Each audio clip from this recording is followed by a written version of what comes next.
네, 오늘 본문 우리가 서로 사랑하자라는 사도 요한의 선포로 그리고 도전으로 시작하고 있어요. 요한을 우리는 사랑의 사도라고 부를 만큼 요한은 이 사랑을 많이 강조하고 있고 또 사랑에 대해서 이야기를 많이 해오고 있는데요. 이 사랑이라는 것을 이야기할 때 이 단어는 요한 사도를 통해서 쓰인 그 복음서와 서신서에서 하나님의 존재가 사랑이다. 하나님은 사랑이다. 라는 것을 나타내기 위해서 쓰이기도 하고요. 또한 예수 그리스도께서 하나님의 아들 되신, 그리고 그 예수 그리스도께서 진정한 우리의 구주 되심을 우리에게 이야기할 때 이 사랑이라는 이야기를 많이 하고 있습니다. 그만큼 중요한 단어로 또 중요한 컨셉으로 우리에게 이야기하고 있는 거죠. 그런데 오늘 본문에서 시작하는 것처럼 우리가 서로 사랑하자라는 이 선포를 우리가 조금 생각해 보면요. 우리에게 좋은 동기부여가 되죠. 아, 우리가 서로 사랑해야 되는구나. 그리고 때로는 좋은 기대감을 가지기도 하는 것 같아요. 이 공동체가 서로 사랑해서 막 많이 화합하고 뭔가 아름다운 그런 모습을 우리가 연상하죠. 그런데 한편으로는요, 내 모습을 돌아보면 깊은 좌절을 주기도 하고 또 죄책감을 주는 어떤 선포이기도 하는 것 같아요. 왜냐하면 잘 안 되니까 서로 사랑하는 거지. 서로 사랑한다는 게 참 어렵죠. 나 혼자 사랑한다고 뭐 되는 것도 아니고 또 상대방만 잘한다고 해서 서로 사랑할 수 있는 것도 아닌 것 같아요. 저마다 가지고 있는 이 사랑의 기준이 너무 달라서요. 심지어 연인 사이에서도 또 서로 사랑하는 그 가족 안에서도 너는 나를 사랑하지 않는 것 같아 라고 한 번쯤은 생각을 해보신 적 있나요?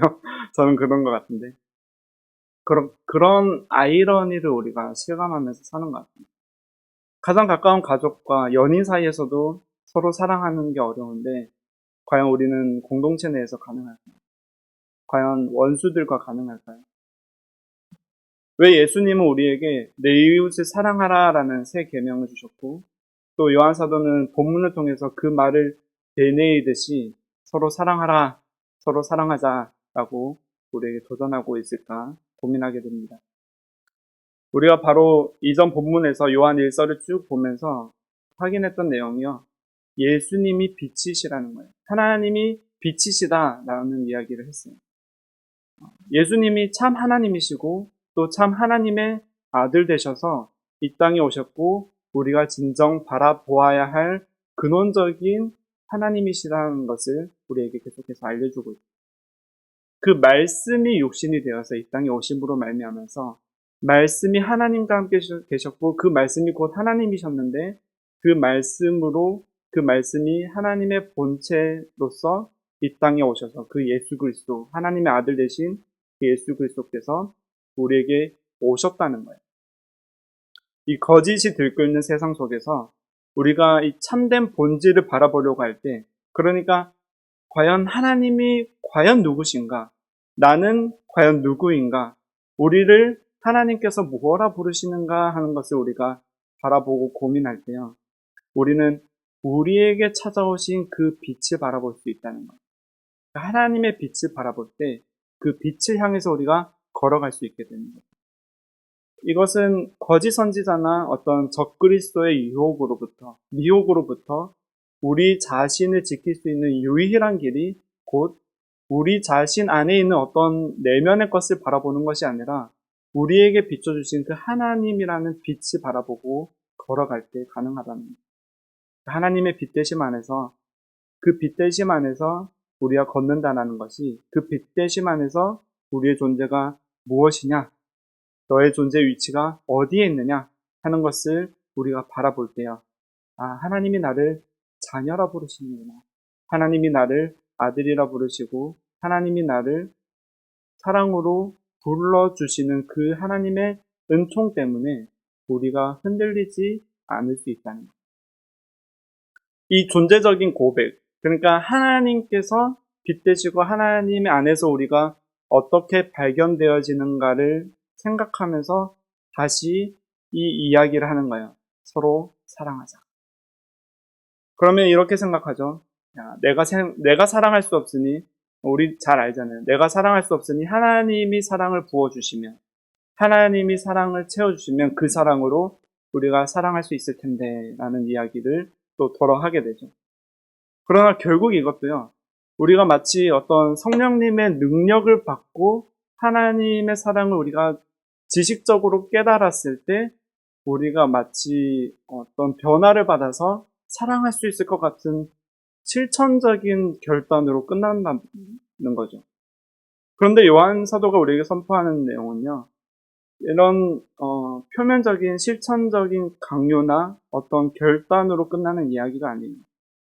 우리가 감히 정의하고 생각하는 그런 우리가 생각하는 작은 사랑의 개념, 우리가 공동체 내에서 서로 사랑을 주고받는 어떤 그 개념으로 이야기하는 것이 아닌 하나님의 거룩한 사랑, 하나님이 사랑 되심은 조금 더 존재적으로 우리가 그 근원을 살펴봐야 한다는 거죠.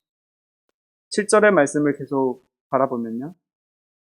사랑하는 자들아 우리가 서로 사랑하자 하고 이야기하죠. 사랑은 하나님께 속한 것입니다.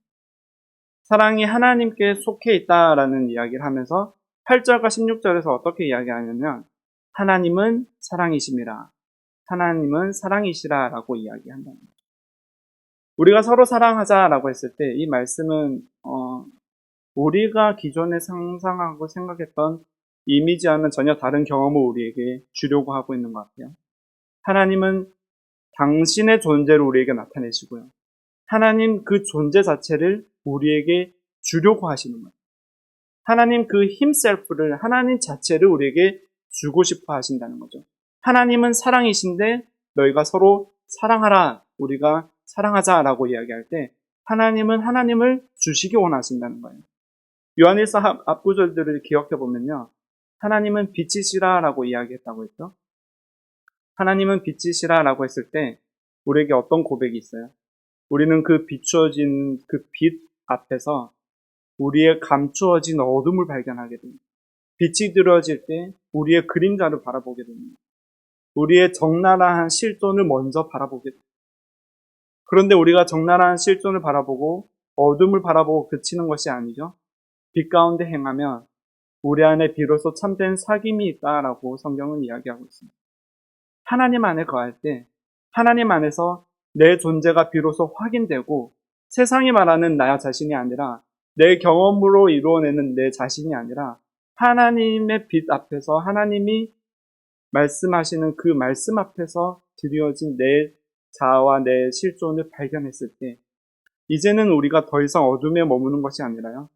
하나님의 은혜로 말미암아 하나님의 그 죽으심으로 말미암아 빛 가운데로 나아가 주님과 사귈 수 있게 된다는 것. 오늘 보는 이 사랑에 대한 이야기도 마찬가지예요. 하나님은 빛이시라 했던 것처럼 하나님은 사랑이시라라고 그 본질을 선포될 때요. 우리에게 먼저 깨달아지는 것은 사랑해야지 라고 이야기하는 것이 아니라 우리의 사랑할 수 없는 실존을 먼저 맞이하게 돼요. 하나님은 사랑이시라 그 안에 어떤 이야기가 있냐면 우리는 사랑이 아니라는 거죠. 적나라한 우리의 실존을 먼저 만나요. 내 힘으로는 단 한순간도 참되게 사랑할 수 없다는 그 처절한 고백이 존재적 고백과 그 존재적 포기가 우리 안에 먼저 경험되어져요. 그런데 참 감사한 것은 하나님께서 마찬가지로 그 절망과 포기 속에 우리를 내버려 두는 분이 아니라는 거예요. 본문을 보면요. 사랑하는 자마다 하나님으로부터 나서 하나님을 알고 이제 내 힘으로 사랑하는 자가 되었을 때 하나님으로부터 나고 하나님을 알게 된다는 것이 아니라요. 하나님께 속하여 그분을 알게 되었을 때 비로소 우리가 사랑하는 자가 된다는 거예요. 10절에서 이 진리를 더욱 명확하게 선포하고 있어요. 사랑은 여기 있으니 우리가 하나님을 사랑한 것이 아니요 하나님이 우리를 사랑하사 하나님이 먼저 우리를 사랑하셨고 그 사랑으로 인해서 하나님의 사랑이심으로 인해서 하나님의 그 존재로 인해서 우리가 하나님으로부터 나고 하나님의 존재의 근원, 하나님이 누구신가 하는 것을 우리가 알아가기 시작한다는, 경험하기 시작한다는 겁니다. 그분의 본질을 우리의 삶으로 경험하게 되는 것이죠. 그렇다면 하나님으로부터 나서 하나님을 알고 하나님 안에서 우리가 사랑하는 자가 되었다는데, 사랑하는 자가 된 우리는 과연 어떤 사랑을 하는 자일까요? 흔히 생각하듯 교회 안에서 봉사하고 친절하고 섬기고 따뜻하고 같이 기도해주고 울고 웃으면서 살아가는 그 표면적인 어떤 이야기를 하는 것이 아니죠. 물론 그것이 중요하고 그것이 우리가 공동체를 세우는데 큰 에너지가 있겠지만 그 이전의 본질을 한번 보자는 거죠. 다시 한번 대칭 구조로 정리해보면요. 하나님은 빛이시라. 그런데 너희가 빛의 자녀라 라고 하시는 것처럼 하나님은 사랑이시라 라고 하셨을 때 너희는 사랑하는 자라 라고 우리에게 선포해 주신다는 거죠. 9절과 10절을 쭉 보면요. 하나님은 우리를 구원하시려고 하나뿐인 독생자를 이 땅에 보내셨습니다. 우리 죄를 속하기 위해서 그 아들을 화목제물로 주셔서 화목하게 하신 거죠. 저와 하나님을, 저희와 우리와 하나님 사이의 모든 관계를 회복시키셔서 창조의 모습 그대로 우리를 회복시키기 원하신다는 거예요. 당신의 존재를 내어주시기까지 하시면서 당신 자체를 우리에게 주시기까지 하시면서 우리를 살리려고 하시고 우리와 함께 교제하기를 원하시는 그 하나님의 의지 자체가 하나님의 본성이라는 거예요. 그 하나님의 본성이요. 오늘 이렇게 이야기하는 거예요. 하나님은 사랑이시라. 하나님은 사랑이시라. 하나님이 하나님이시라 라고 하는 것과 같은 말이에요. 하나님은 사랑이시라. 단순히 우리가 세상에서 잘 되길 원하시는 사랑으로서의 어떤 좋은 부모로서의 하나님을 이야기하는 것이 아니라 영원한 생명이신 그분께서, 우리 영원한 생명에 대해서 약간 묵상을 했었는데 영원히 잘 사는 것이 아니라 그냥 하나님 존재 그 자체가 태초부터 지금까지 그저 존재하시는 그 하나님의 존재가 영원한 생명이라고. 그 영원한 생명이신 그분께서 우리와 영원히 교제하시고 존재와 존재 가운데 함께 어우러져서 그냥 하나의 존재로서 하나의 나라로서 하나님의 그 킹덤 안에서 우리가 하나님을 함께 누리는 자로서 하나님이 불러들이시는 그 하나님의 성품이 하나님의 사랑이라는 거예요. 창조하셨던 원래 아름다운 모습 그대로 우리를 회복시키고자 하시는 강렬한 의지가 하나님 안에 있다는 거예요. 그래서 사랑하는 자마다라고 부르시는 것은 비로소 우리가 그 하나님 안에서 하나님을 바라보게 되었다라는 뜻입니다.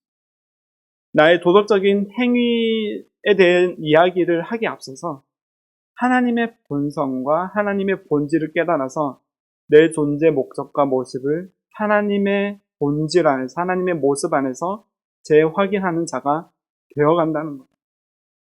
우리는 죽어 마땅한 죄인인데 주님께서 우리를 살리시기로 십자가에서 확정하셨기 때문에 이제 우리가 죄의 종노릇을 하지 않는다는 거죠. 여전히 연약하고 여전히 넘어지고 여전히 실수하고 여전히 하나님 앞에서 죄의 모습 가운데 우리가 우리 스스로를 발견하지만 결코 끊어낼 수 없는 그 하나님의 사랑과 하나님의 승리하심과 부활의 소망이 우리에게 이미 있다는 거예요. 나의 어두움 속에서 그리스도의 참빛을 보고 우리가 걸어가는 것처럼요. 나의 사랑 없음을 통해서 참 사랑 되신 그 하나님을 볼 수 있다는 거예요. 나를 살리신 그 주님의 은총, 나를 죽기까지 사랑하신 그 하나님의 의지를 우리가 바라볼 수 있다. 그리고 놀랍게도 이 사랑이요, 나 같은 사람뿐만 아니라 내가 도저히 용납할 수 없었던 내 옆에 있는 사람, 혹은 내 가족, 혹은 내 원수 같은 인간들에게도 동일하게 역사하시는 그 하나님의 사랑, 하나님의 본질, 하나님의 본성을 우리가 발견하게 된다는 11절 말씀입니다. 사랑하는 자들아, 하나님이 이같이 우리를 사랑하셨은즉 우리도 서로 사랑하는 것이 마땅하도다. 그리스도의 대속하신 그 하나님의 사랑의 본성 속에서 우리가 서로 사랑한다는 것을, 나 혼자 애써서 어떤 사랑의 행동을 하려고 하는 것이 아니라 우리가 함께 하나님께 속했고 함께 하나님을 알아가고 경험하고 그 본질 안에 들어가는 자임을 서로 누린다는 거예요. 서로의 삶을 바라보면서 서로 있는 모습 그대로 바라보면서 있는 모습 그대로 우리를 사랑하신 그 하나님의 사랑을 함께 확인하면서요. 당신도 하나님의 자녀군입니다. 하나님의 사랑이 당신 삶 속에 있구나 하는 것을 우리가 함께 누리자는, 발견하자는. 이것이 바로 그리스도를 머리로 모시고 그리스도 아래 몸된 교회로서 하나된 유기체로서 살아가는 우리 교회의 모습이 아닐까 생각합니다. 서로 사랑합시다 했을 때 하나님이 사랑이심을 우리가 먼저 떠올렸으면 좋겠습니다. 하나님의 하나님 되심을 함께 나누자라는 거예요. 하나님께서 아직 우리가 죄인 되었을 때, 아직 우리가 사랑이 없을 때, 여전히 우리가 다투고 교회 안에서 눈살찌 부리는 일들이 너무나도 많을 때, 여전히 그럴 때 우리를 자녀 삼으시고 우리를 먼저 사랑하신 그 하나님을 함께 바라보자는 거예요. 우리를 구원하신 그분의 거룩하신 본성이 이제 우리 안에 나타나는 거예요. 여전히 우리는 삶에서 무너지고요. 또 넘어질 거예요. 서로의 모습 속에서 연약함을 발견하게 될 거고요. 한계를 느끼게 될 거예요. 실망할지도 모르겠습니다. 서로의 성격 차이로 다투기도 하고 신학적인 견해의 차이로 우리가 서로의 모습을 판단하게 돼요.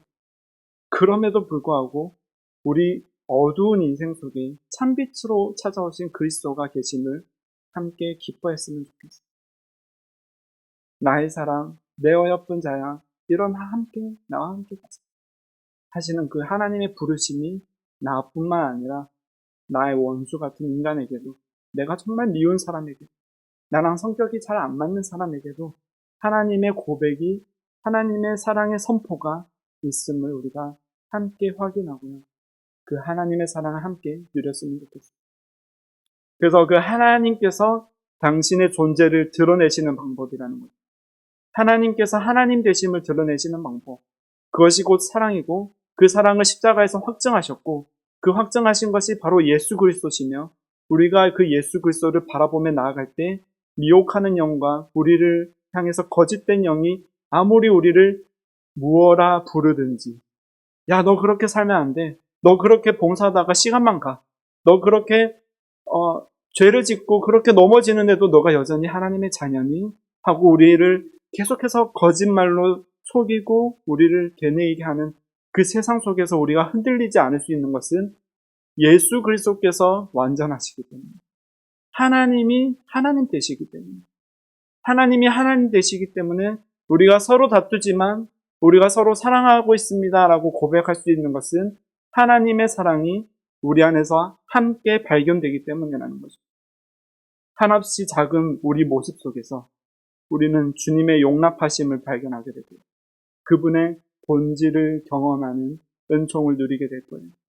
그래서 그 영원한 생명과 영원한 소망으로 우리 삶 가운데 함께 기쁨으로 누리게 되는, 그래서 내가 너희에게 주는 것은 평안이라 하셨던 그 예수 그리스도의 선포가 우리 안에 날마다 채워지기를 주님의 이름으로 축복합니다.